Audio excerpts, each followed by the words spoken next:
అందరికీ నమస్కారం అండి. కోళ్ళు పెంచేవాళ్ళు రెండు రకాలుగా ఉంటారు.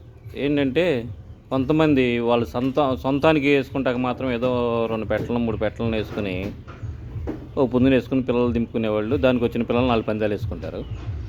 రెండోది ఏంటంటే వ్యాపారం చేసుకోవటానికి, అంటే మంచి పెట్టలని పుంజుల్ని పెంచి వాటికి వచ్చిన పిల్లలతో బిజినెస్ చేసుకునేవాళ్ళు కొంతమంది ఉంటారు. వాళ్ళ కోసం నేను చెప్పే వీడియో అండి. బిజినెస్ కోసం పెంచేవాళ్ళు ఎలాంటి పెట్టలను ఎన్నుకోవాలి?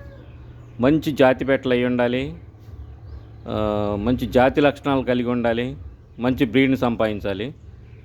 అది ఆ పెట్టల్ని రెండో కారు పెట్టలో వేసుకుంటే మంచిది.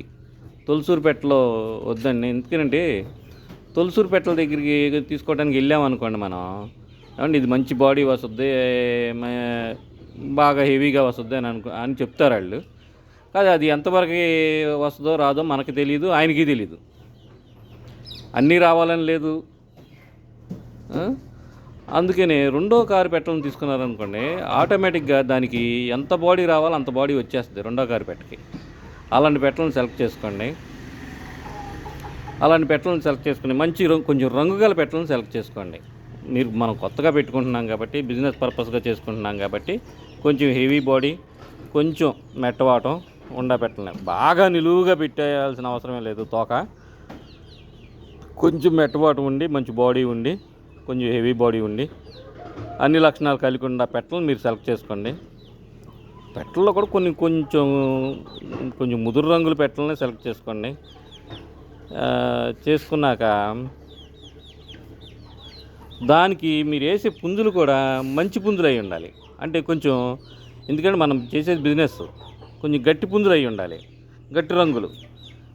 నేను నిన్న చెప్పినట్టుగా నెమిళ్ళు, కాకిడేకలకు వచ్చేటప్పటికి ఏటికైనా సరే ఏకరంగులు ఉండాలండి. ఎందుకంటే వాటికి తెలుపు ఉండకూడదు. తెలుపు ఉంటే రేపు కొద్దిగా మన పెట్టల్లో మెతక పెట్టలు ఉన్నాయి అనుకోండి, ఆ మెతక పెట్టలకి పింగళాలు పుడతాయి, అంటే బాగా తెలుపు ఎక్కువైపోయిన పిల్లలు పుడతాయి. అలాంటి వాటిని చాలామంది లైక్ చేయరు. అలాంటప్పుడు వాటిని మనం పెట్టుకుని సగమే మనం అమ్ముకునేటట్టు ఉండకూడదు. మనం కోళ్ళు పెంచామంటే, పిల్లలు తీయించామంటే 100% అమ్మగలగాలి. ఇప్పుడు పేరున్న దొడ్లో అనుకోండి ఏదైనా కొంటారు. అసలు పేరు లేని దొడ్లో, కొత్త దొడ్లో ఏంటంటే రంగును బట్టి, ఆ పోట్లాటను బట్టే కొంటారు. అందుకనే మీరు ఎక్కువ పర్సెంట్ కొంచెం గట్టి రంగులను వేసుకోండి. కాకిడేకలను వేసుకోండి. కాకిడేక ఉందనుకోండి, ఒరిజినల్ కాకిడేక, దానికి బరికి ఎదరాలు బరికులు ఉంటాయి. ఆ బరికులు మంచి పసిన ఉంటుంది, అది ఒరిజినల్ కాకిడేక. కోడి సూపు అయ్యి ఉండకూడదు. అలాంటి దాన్ని కాకి నెమిలిని వేసుకోండి. పింగళ నెమిలిని వేయొద్దు. అట్లా కులంసాయి కాకులు.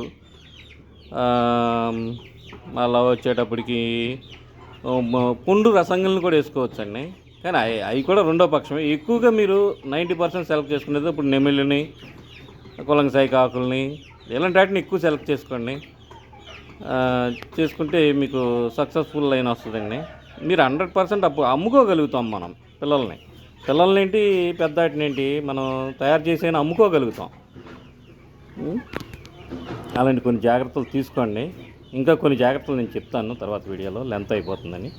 Thank you friends.